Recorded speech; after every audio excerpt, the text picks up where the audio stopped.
my mission in life since I was a kid was and is to take the rest of you into space. It's during our lifetime that we're going to take the Earth, take the people of Earth, and transition off permanently. And that's exciting. In fact, I think it is a moral imperative that we open the space frontier. It's the first time that we're going to have a chance to have planetary redundancy, a chance to, if you would, back up the biosphere. And if you think about space, everything we hold of value on this planet, metals and minerals and real estate and energy, is in infinite quantities in space. In fact, the Earth is a crumb in a supermarket filled with resources. The analogy for me is Alaska. We bought Alaska, we Americans bought Alaska in the 1850s. It's called Seward's Folly. We valued it as the number of seal pelts we could kill. And then we discovered these things, gold and oil and fishing and timber. And it became a $1 trillion economy, and now we take our honeymoons there. The same thing will happen in space. We are on the verge of the greatest exploration that the human race has ever known. We explore for three reasons, the weakest of which is curiosity. It's funded NASA's budget up until now. Some images from Mars in 1997. In fact, I think in the next decade, without any question, we will discover life on Mars and find that it is literally ubiquitous under the soils in different parts of that planet. The stronger motivator, the much stronger motivator, is fear. It drove us to the moon. We literally, in fear with the Soviet Union, raced to the moon. And we have these huge rocks, killer-size rocks in the hundreds of thousands or millions out there. And while the probability is very small, the impact, figuratively and literally, of one of these hitting the Earth is so huge that to spend a small fraction looking, searching, preparing to defend is not unreasonable. And of course, the third motivator, one near and dear to my heart as an entrepreneur, is wealth. And in fact, the greatest wealth, if you think about these other asteroids, there's a class of them, nickel iron, which in platinum group metal markets alone are worth something like $20 trillion if you can go out and grab one of these rocks. My plan is to actually buy puts on the precious metal market and then actually claim that I'm going to go out and get one. That will fund the actual mission to go and get one. But fear, curiosity, and greed have driven us. And for me, this is, I'm the short kid on the right, my motivation was actually during Apollo.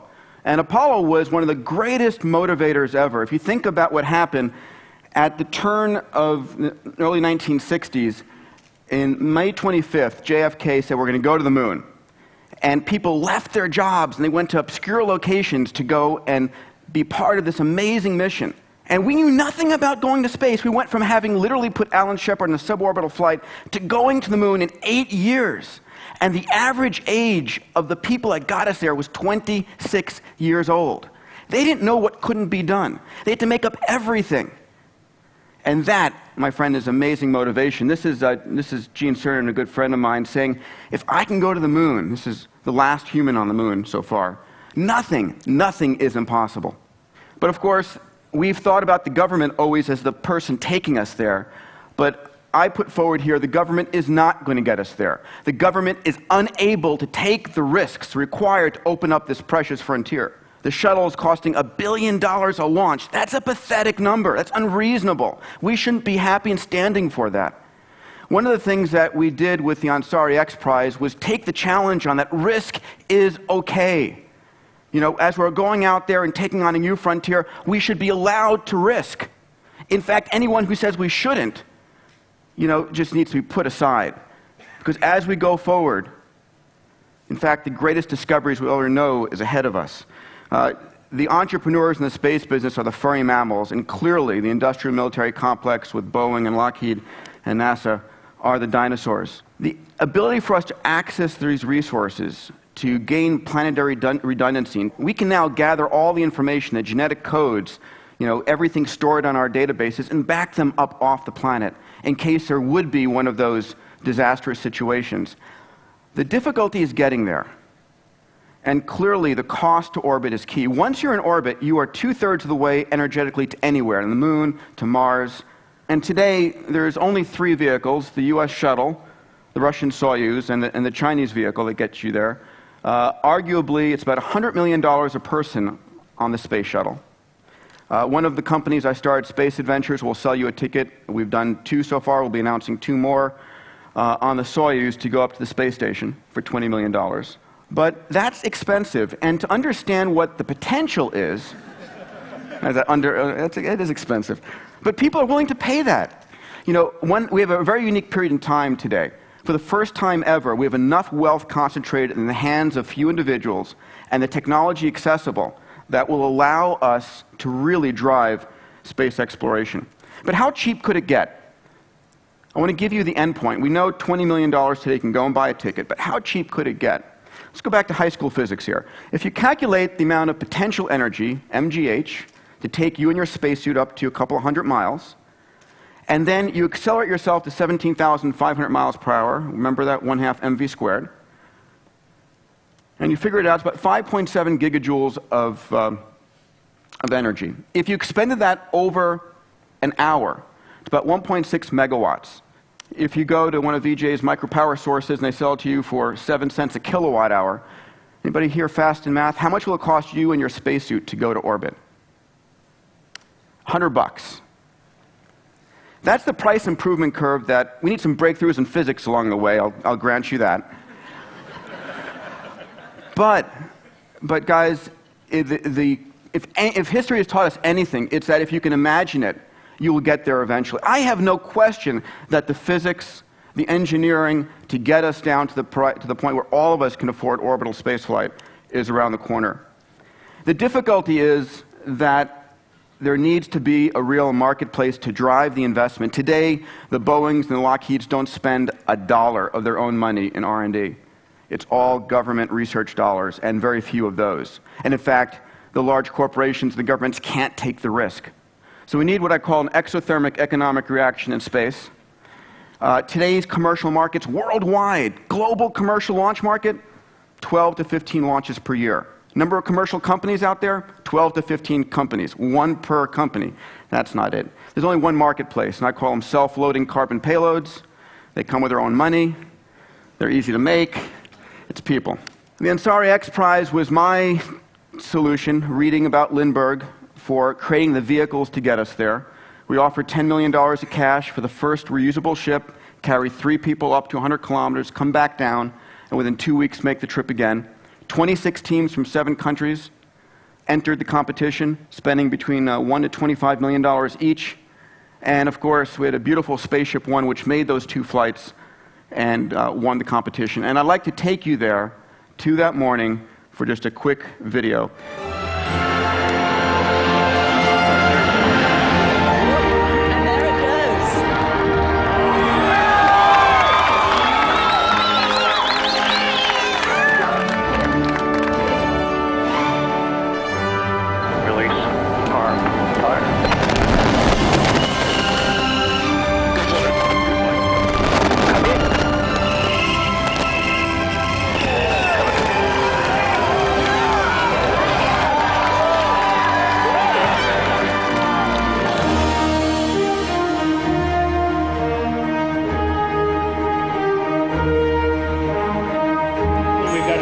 Call of 368,000 feet.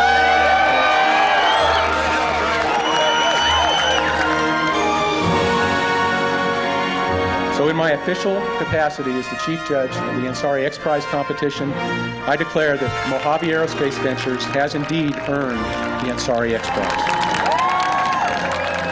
Probably the most difficult thing that I had to do was raise the capital for this. It was literally impossible.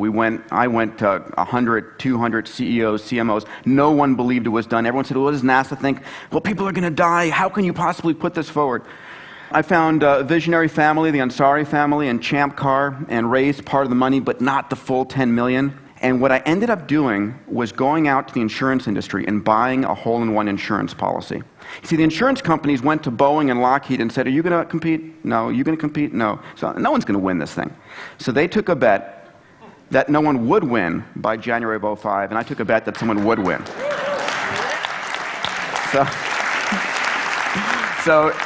And the best thing is they paid off and the check didn't bounce. We've had a lot of accomplishments, and it's been a tremendous success. One of the things I'm most happy about is that the Spaceship One is going to hang in the Air and Space Museum next to the Spirit of St. Louis and the Wright Flyer. Isn't that great? So a little bit about the future, steps to space, what's available for you. Today you can go and experience weightless flights. By 2008, suborbital flights, the price tag for that, on Virgin is going to be about $200,000. There are 3 or 4 other serious efforts. We'll bring the price down very rapidly, I think, to about $25,000 for a suborbital flight. Orbital flights, we can take you to the space station, and then I truly believe once a group is in orbit around the Earth, I know if they don't do it, I am. We're going to stockpile some fuel, make a beeline for the moon, and grab some real estate. Quick moment for the designers in the audience. We spent 11 years getting FAA approval to do zero-gravity flights. Here's some fun images. Here's Burt Rutan and my good friend Greg Marinak inside a zero-gravity. People think a zero-gravity room. I want to put a little switch on there that turns it off. But this is actually a parabolic flight of an airplane. And it turns out 7-Up has just done a little commercial that's airing this month. If we can get the audio up. For a chance to win the first free ticket to space, look for specially marked packages of Diet 7-Up. When you want the taste that won't weigh you down, the only way to go is up. That was filmed inside our airplane. And so you can now do this. We're based down in Florida. Let me talk about the other thing I'm excited about, the future of prizes. Prizes are a very old idea. I had the pleasure of borrowing from the Longitude Prize and the Orteig Prize that put Lindbergh forward. And we have made a decision in the X Prize Foundation to actually carry that concept forward into other technology areas. And we just took on a new mission statement to bring about radical breakthroughs in space and other technologies for the benefit of humanity. And this is something that we're very excited about. I showed this slide to Larry Page, who just joined our board. And when you give to a nonprofit, you might have 50 cents on the dollar. If you have a matching grant, it's typically 2 or 3 to 1. If you put up a prize, you can get literally a 50 to 1 leverage on your dollars, and that's huge. And then he turned around and said, well, if you back a prize institute that runs a 10 prize, you get 500 to 1. I said, well, that's great. So we have actually are looking to turn the X Prize into a world-class prize institute. This is what happens when you put up a prize. When you announce it and teams start to begin doing trials, you get publicity increase, and when it's won, publicity shoots through the roof if it's properly managed, and that's part of the benefits to a sponsor. Then, when the prize is actually won, after it's moving, you get societal benefits, new technology, new capability, and the benefits to the sponsors is the sum of the publicity and the societal benefits over the long term. That's our value proposition in a prize. If you were going to go and try and create Spaceship One or any kind of a new technology, you have to fund that from the beginning and maintain that funding with an uncertain outcome. It may or may not happen. But if you put up a prize, the beautiful thing is, it's a very small maintenance fee, and you pay on success. Or Teague didn't pay a dime out to the 9 teams that tried to go across the Atlantic, and we didn't pay a dime until someone won the Ansari X Prize. So prizes work great. Innovators, the entrepreneurs out there, that when you're going for a goal, the first thing you have to do is believe that you can do it yourself. Then you've got to face potential public ridicule of, that's a crazy idea, it will never work. And then you have to convince others so that they can, in fact, help you raise the funds. And then you've got to deal with the fact that you've got government bureaucracies and institutions that don't want you to move those things forward. And you have to deal with failures.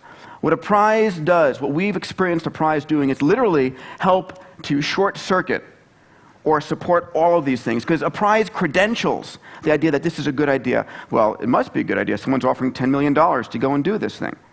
And each of these areas were something that we found the Ansari X Prize helped short-circuit these for innovation. So as an organization, we put together a prize discovery process of how to come up with prizes and write the rules. And we're actually looking at creating prizes in a number of different categories. We're looking at attacking energy, environment, nanotechnology. And I'll talk about those more in a moment. And the way we're doing that is we're creating prize teams within the X Prize. We have a space prize team. We're going after an orbital prize. We are looking at a number of energy prizes. Craig Venter has just joined our board, and we're doing a rapid genome sequencing prize with him. We'll be announcing later this fall about, imagine being able to sequence anybody's DNA for under $1,000, revolutionize medicine, and clean water, education, medicine, and even looking at social entrepreneurship. So my final slide here is the most critical tool for solving humanity's grand challenges. It isn't technology, it isn't money, it's only one thing. It's the committed, passionate human mind.